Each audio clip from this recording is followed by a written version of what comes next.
Okay, good afternoon, everyone. Thank you very much for joining us today.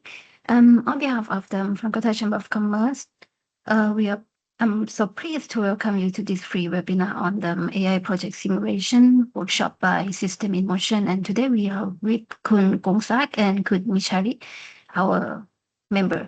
So before we start, I would also like to invite you to stay connected with FTCC. You can follow our LinkedIn page from Frankfurt Chamber of Commerce or see the upcoming events from the worldwideweb.frankfurtcc.com.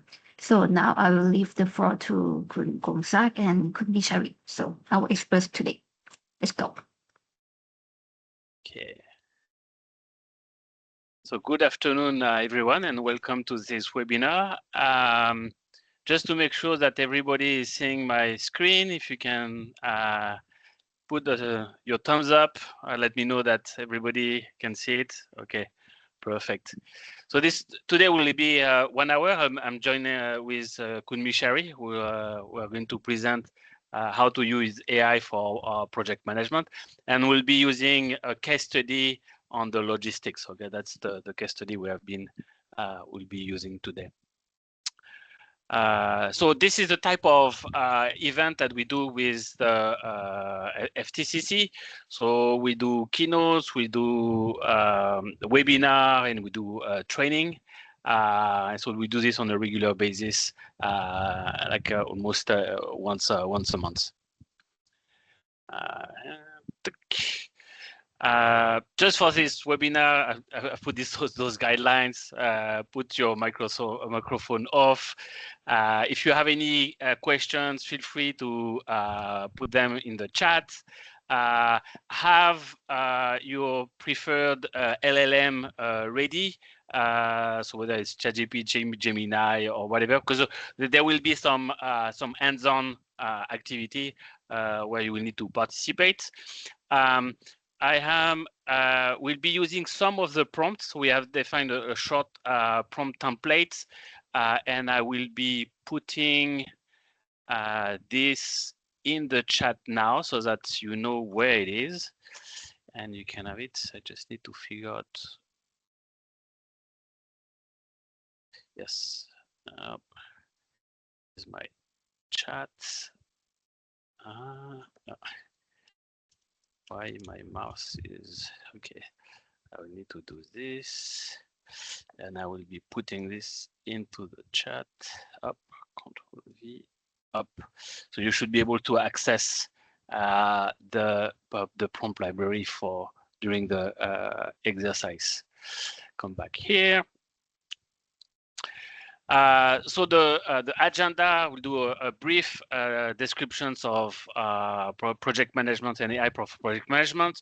We review some on how to actually identify use case and how to actually analyze use case. And then we'll look at the 3 different steps of a project lifecycle and the associated prompts to use this. And then after we'll do a summary and we're open for Q&A. So first, why AI project fail? So this is something that we actually we covered last month, but there's a lot of reasons why AI project in organizations will fail. Sometimes it's related to how it's done on the planning side, on the selections of use case, on the access or the data quality. The fact that implementing AI in organizations requires the collaborations of multiple parties. Okay, so AI is not an IT project. It's a business project supported by some IT. And typically, what we have seen in implementations is that the proof of concept of the pilots is working because we have a sanitized versions of the environment, and then after when we move to productions, that's where the difficulty start to show up, and that's why we strongly recommend to have an iterative or agile approach for this type of project, and that's what I'm presenting today a project methodology. You may not have heard of it. It's called P3 Express. And so here it is. So this is a minimalist project management framework. This is actually open source. So this has been funded by the European Union. And you can learn from it. You have access to the full methodology, the documentations, the training materials. The only thing that is not free is if you want to have certifications. So the taking the exam is not free. The rest is all available, and you can access it through p3.express. So this is a simpler version. So if you are familiar with PMBOK, PMP, Prince2, this other type of project management methodologies, which can be quite heavy and not necessarily appropriate for this kind of project. It's very simple in terms of flow. You have a series of steps for the project initiations. But typically, why are we doing this kind of projects? And then after, you have a monthly cycle, a weekly cycle, daily management.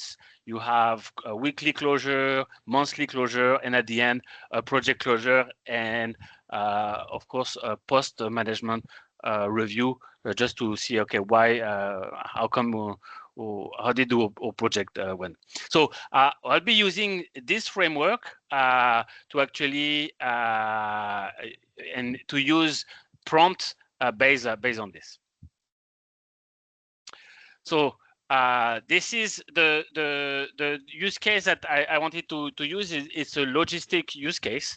So logistics is quite interesting. This is if you are I've had a chance to visit a few companies in this sector, and they still make heavy use of very simple tools, email, PDF, Excel file, and there's a lot of still manual operations, very recurring, very time consuming, prone to error, and that's where both the automations and the use of AI can improve their productivity.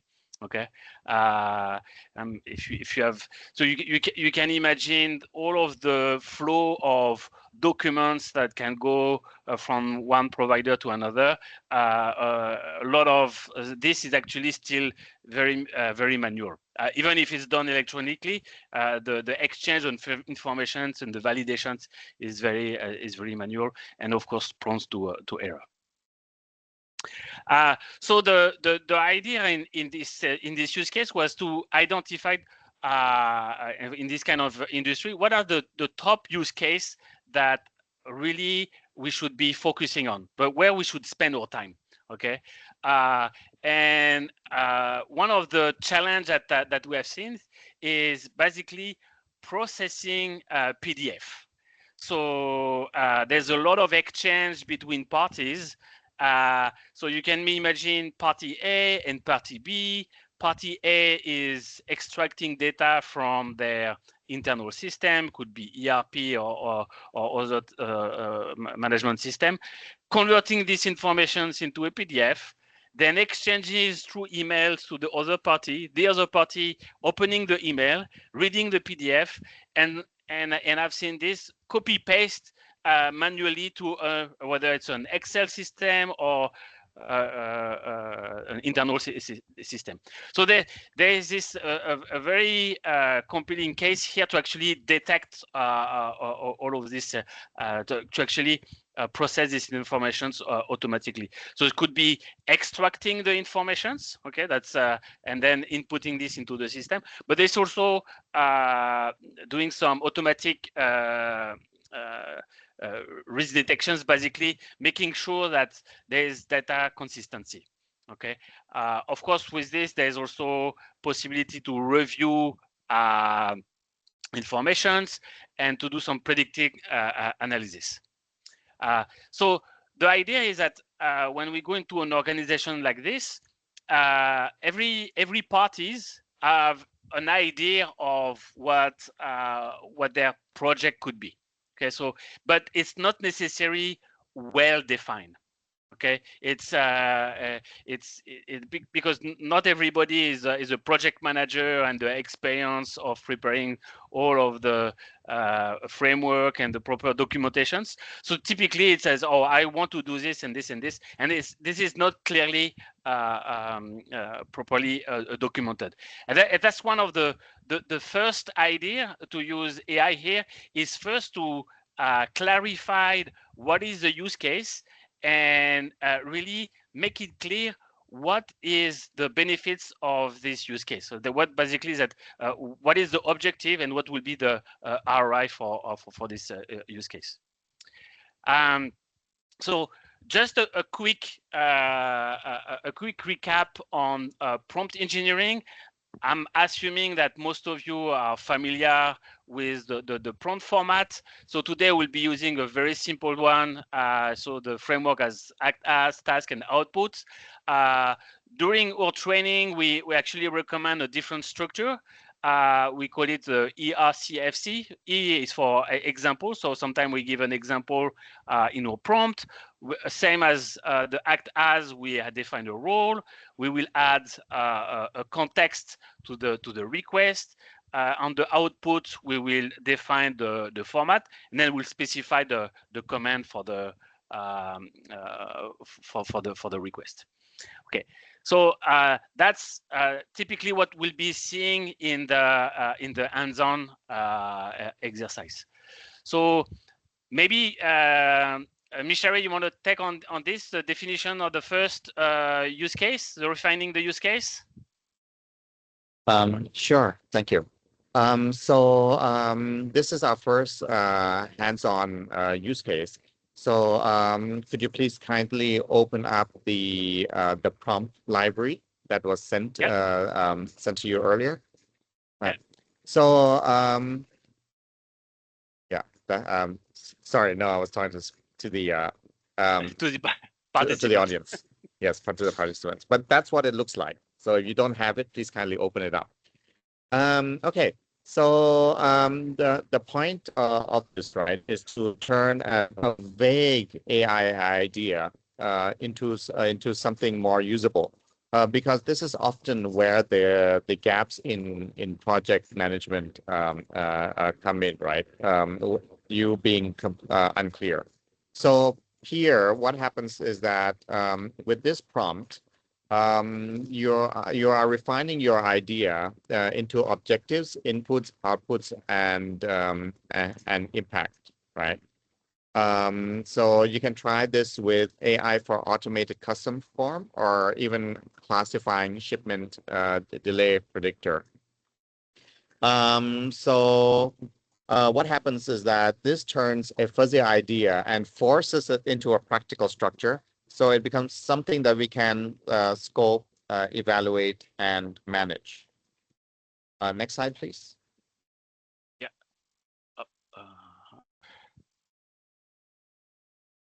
So here the idea is that it's for the participants to actually we give them 3 minutes to test and then share their and share the output. So you can take this initial prompt, use your own use case. So you may refine, maybe you're not in logistics. Try it, and then after put on the chat the output of the response from the LLM. Okay. Yes. And if you have any questions, please ask in the chat. Yeah. So we'll give you. We'll start with 3 minutes for people to have the times to practice this exercise.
So we are, the 3 minutes are up.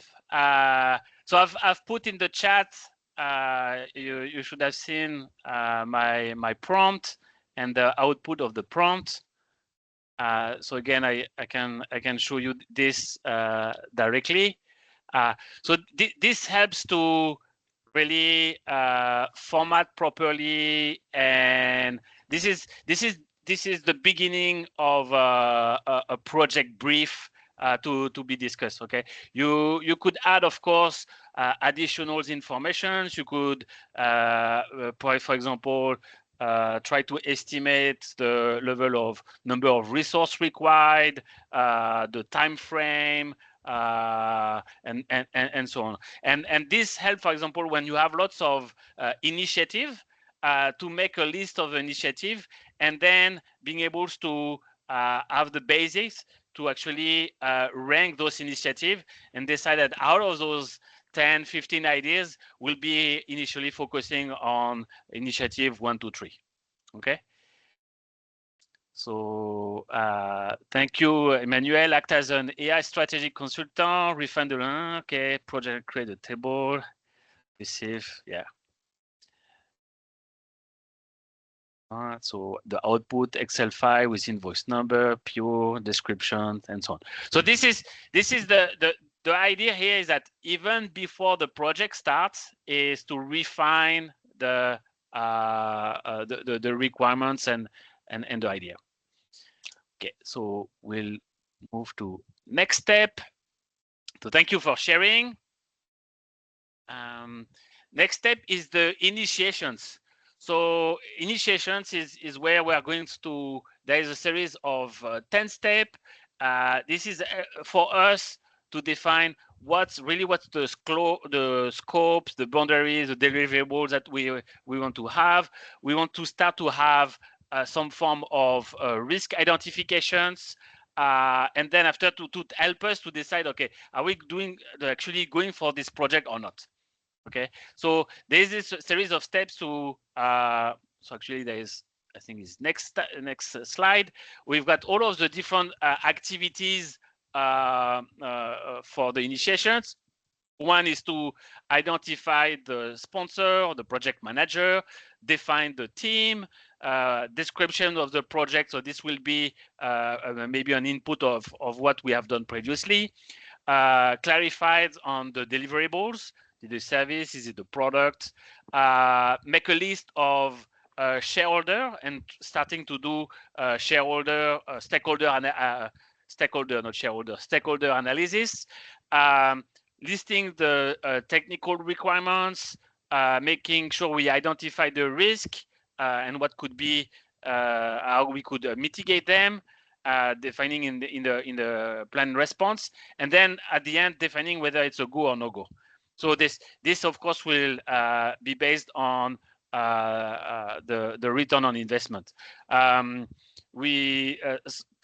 With the wave of AI adoptions, sometimes a lot of people are very excited to go and implement AI for a specific use case, but after analysis of the pros and cons, as well as the cost, sometimes the cost is not being covered by the benefits. You can imagine, for example, if you are trying to automate a task that is you are only doing once a month and is only taking you 30 minutes, the return is not necessary to be there. Okay. So okay, so this one will use this to define the scope and risk for the project. Okay, so this is the second prompt, and so define the scope and risk for this project. So the prompt is analyze the projects to automate. So here you can change the definition, but we've put automate 5,000 monthly inbound shipment email, identified what is the boundary, so what is included and what is not included in the project, what are the top 3 technical business risk, and how we could mitigate some of the strategy with AI. Okay, so again, I will put this here. So this is where you can get the prompt. I will copy it to the board and I put it into the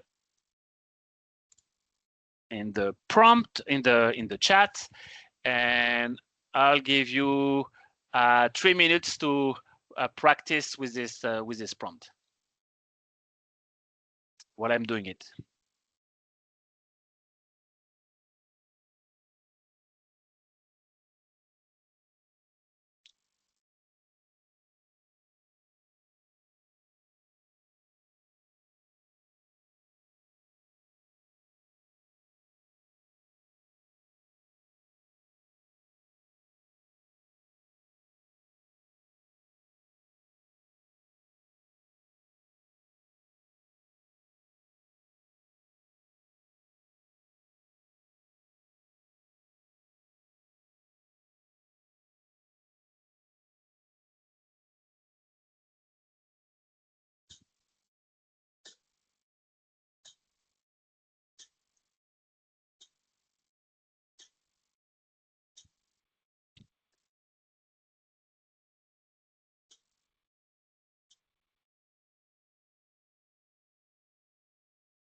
So we are done with this prompt. So just want to go back on some of the risks that has been identified here. So here this was, I've slightly modified the prompt to include internal and external parties.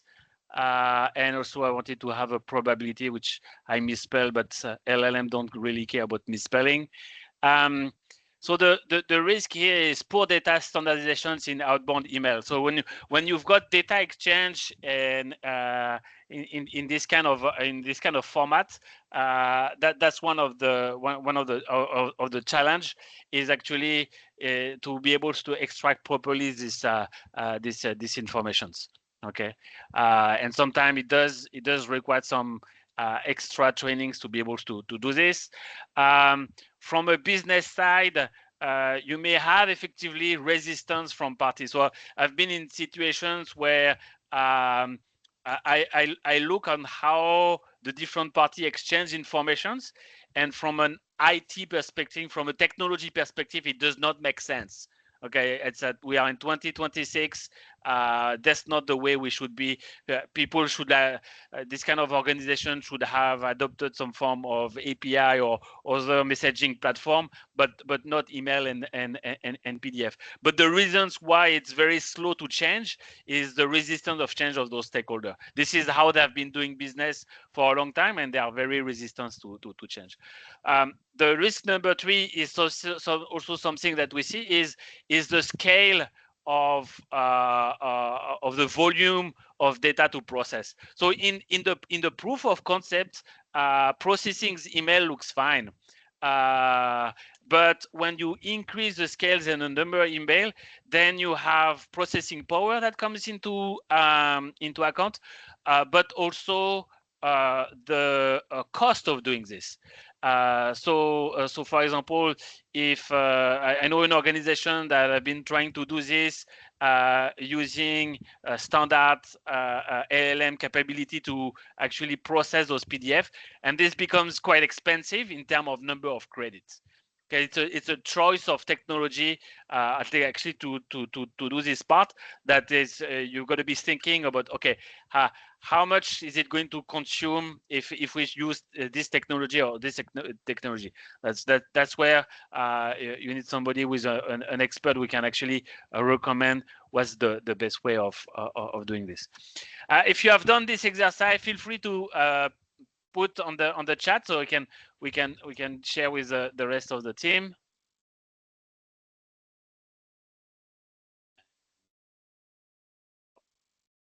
Yeah. Michelle, you want to take on the weekly management?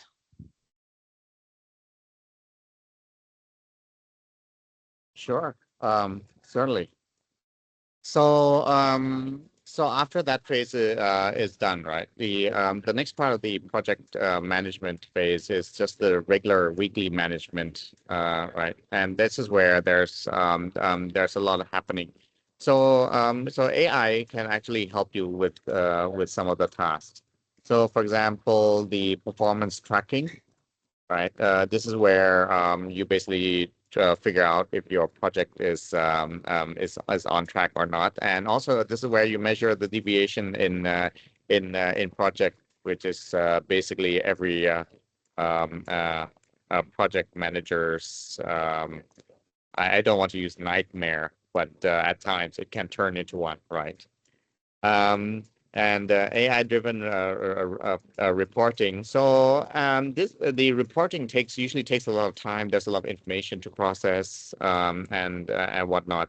So so if your reporting can be helped using AI, that's extremely useful. I have I'm working on some clients on a software development project, and the reporting part is the part that really takes away the energy of the project and the people working on it. So having all of that automated using the AI-driven reporting really helps to alleviate the cognitive overheads on the people working on it. And then after that, there's the issue of corrective responses, right?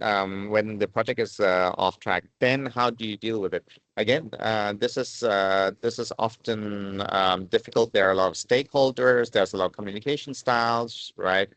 And especially when you're in a context where you're working across many different countries and organizations. So so these responses becomes easier, yeah, using the AI tools, and then also the actual communication itself. So you actually you can help. You can use the AI tools in order to summarize all the information and send it to the stakeholder. So so basically, you can so you can manage the rhythm of the project, right? Not just the technical tasks itself. Next slide, please. These are the 4 steps from the weekly activity. Yeah. Yeah. So so this slide is basically self-explanatory. But then what happens is that we break the weekly management into practical cycles, right? Where we assess the deviations, we flag the delays and data inconsistencies, and then we have to plan for the response. After we have planned the response, we have to actually implement the response, and then we issue the weekly report. So it's mostly the same as the previous one. Yeah. Thanks. Thank you. And so this is where we make it practical. So if you can please copy these prompts, Gonzag, you can start the timer. Yep. Okay, so inside from up, I'll copy into the oops. Oh.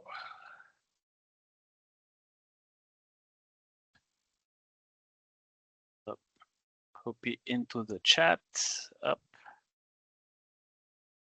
Yeah, and I will start the timer. So it's on the stakeholder communications.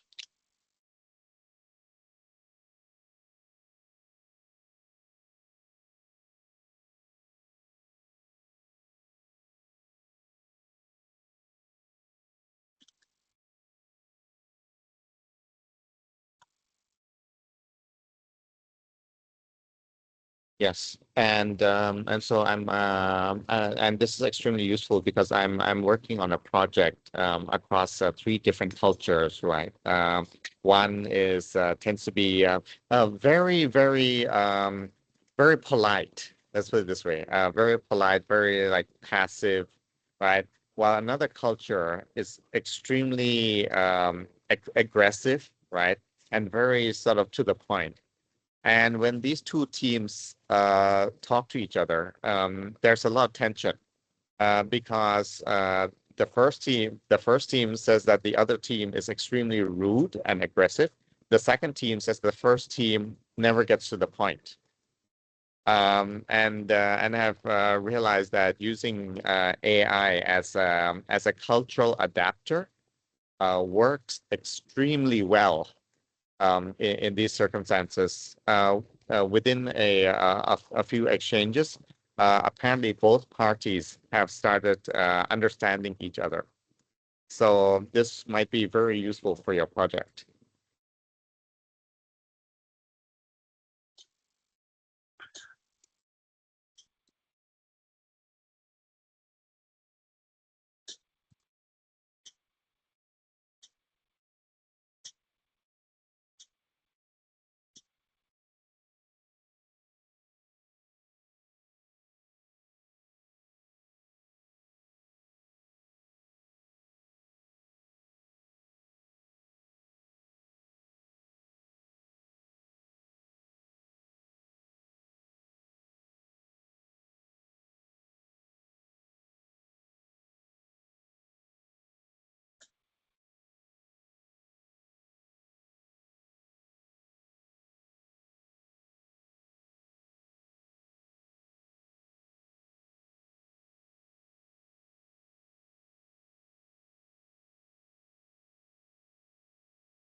So I wanted to come back to what Emmanuel put on his previous response, which was really interesting. In point 1, this was about the project boundaries, what is not included. And so there's a list of no 3-way watch or strictly financial recommendations. But one of the item was on the necessity to have a human in the loop. And so meaning that the LLM was used to analyze, review the informations, maybe make some recommendations, but the actions had to be validated by a human. And it's really interesting because I just had these discussions yesterday on a different domain, on IT support, on what is called incident management. So we were exploring the possibility of using AI to so LLM to basically do root cause analysis. So understanding error automatically and be able to classify, categorize, and then after, based on the identifications of the type of incidents, then initiate an actions to resolve it automatically. And the discussion there that we had was, at what point of time do we need or we don't need to have humans to validate these informations? So it's exactly this, where we can have the LLMs to do the processing, understanding, making the links between all of the different logs and everywhere. But the validations and for the initiations of automatic actions is that at what point of time, for what type of incident, and at what when do we reach this level of automations in the project? And the consensus that we had in the group was initially we will need to have a lot of human validations, and for low risk activities, low risk actions, we may be able to automate them faster. So meaning that we will basically suppress or minimize the human interventions. But for some other identified incidents, we will still want to have a proper review by humans to approve the analysis, and also to approve the automatic actions, remediations. Okay, so this was really interesting to see in these automations to what level we want to be ready to automate. So the last part is about the project closure. So at the end of the project closures, you have deliverables to hand over. So this is something in some project, and especially in IT project, where it is not done properly. I've been to very large organizations where the challenge is the software development team have developed the applications, put those into productions, but the actual maintenance and support has not been provided with the necessary documentations and necessary training. So there's a gap between the delivery of the applications and the capability of supporting it. Okay, it can be used also to do sentiment analysis on all stakeholders, and so including a user, and also to automate the extractions of lesson learned. So based on all of the project logs, so the minutes of meetings, risk logs, incident logs, and so on, then you can extract information that say, okay, for the next project of this type, these are key items that we should be looking at. I used to be a delivery manager in Microsoft, and this is something that we will do only for very large projects. So this lesson learned was at the closure of sizable projects. Then we will sit down with the teams and review what happened in the projects, the good, the bad, the ugly, and ensure that for the next project, okay, what are the things we are going to modify? So directly at the pre-sales, so at the proposal stage, as well as the delivery and at the support stage. Okay, and then here is archiving. So I don't like the word archiving, but what we want to do is that we actually want to publish this knowledge and make it available for the organizations. So here, sorry, project. Oh, why I don't have this? I wanted to have. I forgot to add a slide. So we still have time. Yes. So I'd like to give you 3 minutes to write your prompt for this. So I'm not giving you the prompt, but write the prompts for the project closure to actually output one or multiple of those deliverables. Okay, from the project closure activities. And should have been there. It's 18. 18. Okay, use case, project closure. Yes, this one. Write your own prompt and share it.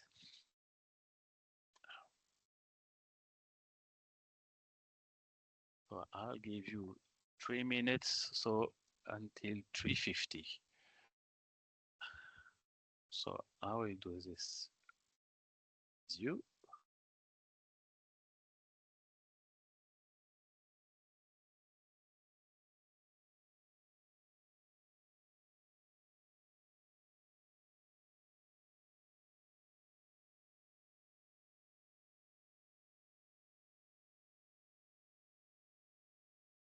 Project manager, context,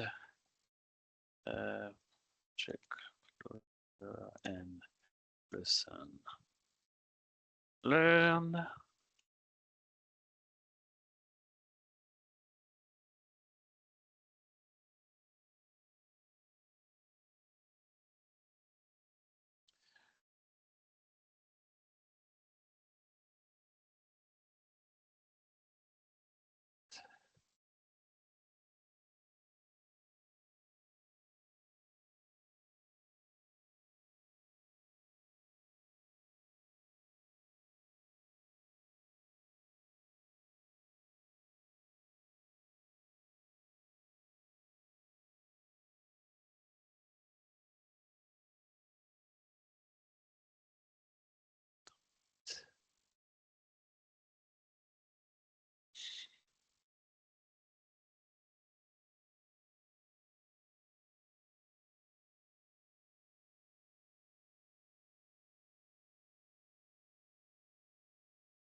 So here is a very simple prompt to write a report template. So you have your project closure, the name, the codes, who's done it, when, the overview of the project, status, deliverables, and the status of the deliverables, how we would analyze the sentiment of the stakeholder, the format of the lesson learned, and where we are going to archive it, we will have access to it, how long we will retain it. So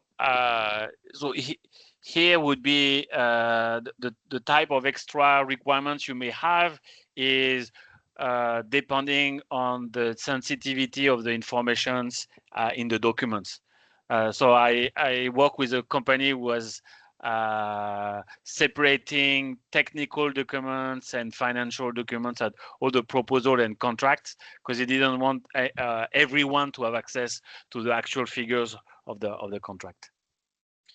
And then the conclusions on the project.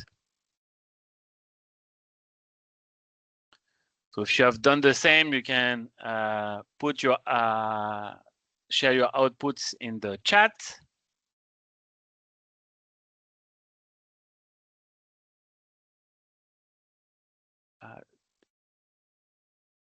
Yes. So before we move on, I want to show you the. So this is a site of P3 Express, and you have access to all of the documentations online. So we've seen that the different step of the project, and so you've got the whole document, you've got templates, you've got ways of how to implement this, and you also have the manuals as well as the training materials. So for organizations that do not have a project management framework in place, and that doesn't need something as complex as PMBOK or Prince2, this is something that I strongly recommend. You also have, if you are handling a small project, you have Micro Express, I think. No, where is P3? P3. They have a small version also, Micro P3 Express. So this is the even smaller versions of P3 Express. So this is for small team from 1 person to 10, or they put 7, but 10 team members. Okay, so like if you don't have a project management framework in place, that's what I strongly recommend to have a look. Okay. I'll continue with this. So we will have with System in Motions and the FTCC next month a full training on AI for project management. So he have gave you a sample of what we'll be doing.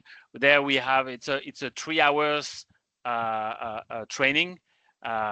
There's much more comprehensive, and we can also do this in-house your organizations if needed.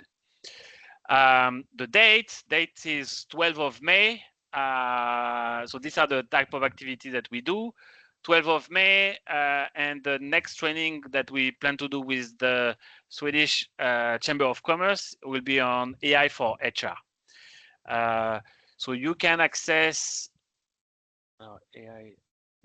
I'll put the link to the training in the chat.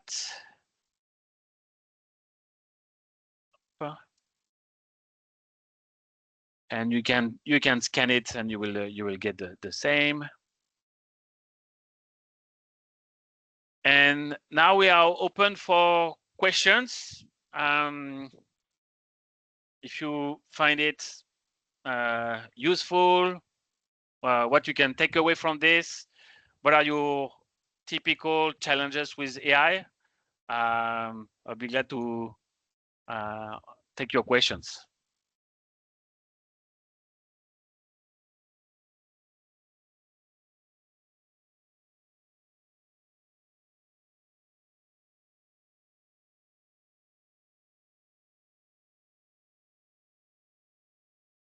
Don't be shy. You can ask any questions.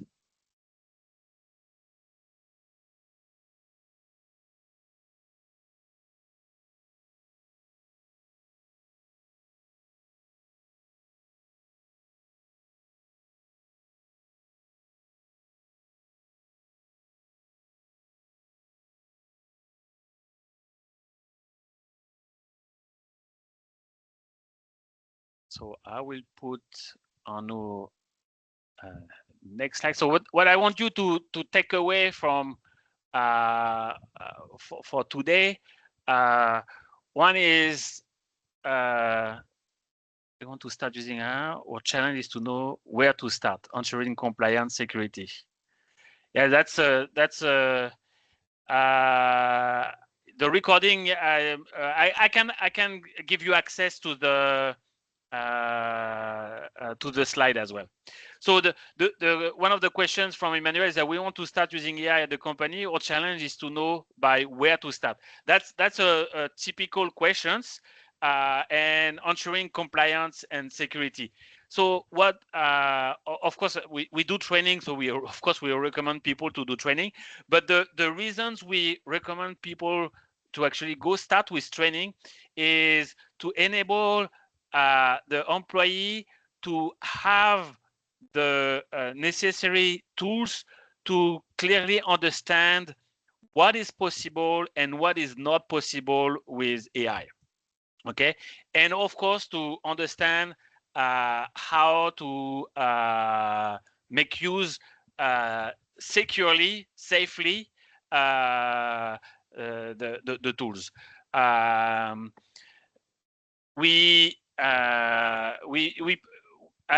just conducted a training for lawyers 2 days ago, actually no, yesterday, and one of their risks is that they are handling their customer data. Is that how to make sure that when they use the tools, that they understand what type of tools that they can use, in what context, and what is the risk of not using the tools properly. Okay, and that is that is the challenge, is that for people to understand that, okay, and I've seen this in organizations, don't use free open ChatGPT with your corporate data. That's and we've seen this. Okay, so people have to understand what is possible, and once they see the possibility, they are the one who actually are going to come up with the idea of what type of use case makes sense for them. Okay, because then they will say, oh yes, this kind of task, I do this often, or this is the type of risk, or this is the type of issue that we have, and based on what I've learned from the technology, I know that this could be used. Okay, and the step is to, so first is train the people, 2 is to get them to actually use it. Okay, not just to train and then people forget, is actually use it on a regular basis, safely, with the right infrastructure, and then after to be thinking about implementing tools or automations progressively. Okay, so that's really the flow. Use it as a co-pilot. This is like I always say that if there's something, this is the LLM is like, it's your best available human. Okay, if nobody is there with the knowledge, AI is the best available human that you can tap in, knowing the limitations of AI. Okay, so for project, if you don't have an in-house project management framework, I recommend you to educate yourself on P3 Express or even micro P3 Express to put some structure into this, and also to measure the value of the use case that you are taking. Okay, how much time does it take? Does it save? The error rate reduce, and the risk that we can